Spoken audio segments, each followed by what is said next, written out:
Man, you've had quite an emotional last two home games. A moment of silence for the founder of the Texans, who passed away, Bob McNair, and then one of his best friends in life, and I'm sure somebody you met many times as he went to a lot of Texans games, Coach, in the 41st President of the United States, George H.W. Bush. I'm wondering if you've got a great memory about either of these gentlemen, if not the two of them together with you. Yeah, I have great memories of Bob McNair.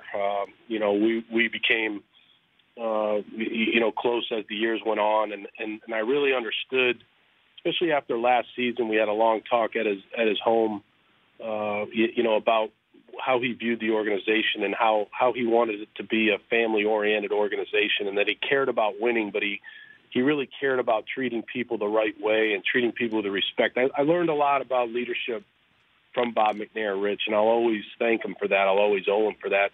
With President Bush, I was very fortunate when I first was hired here.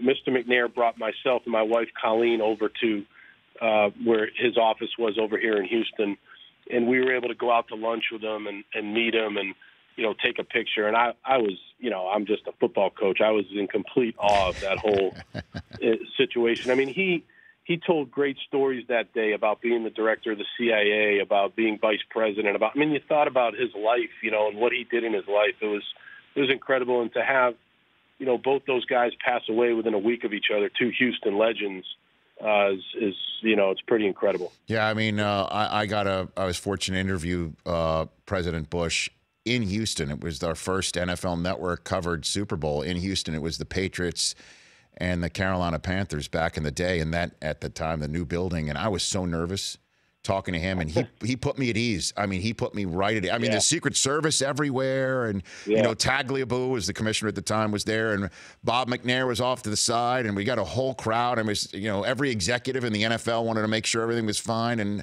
there's me and Poppy Bush on live television. It was nerve-wracking, but he put me right at ease. It was just awesome. It really was.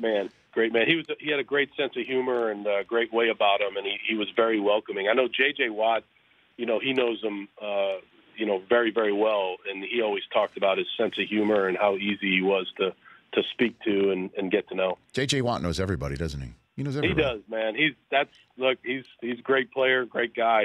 He's had an opportunity to meet a lot of fantastic people. Yeah, he's the most interesting man in the world, I think. I think he really might just be. The Rich Eisen Show, weekdays at noon Eastern on Audience.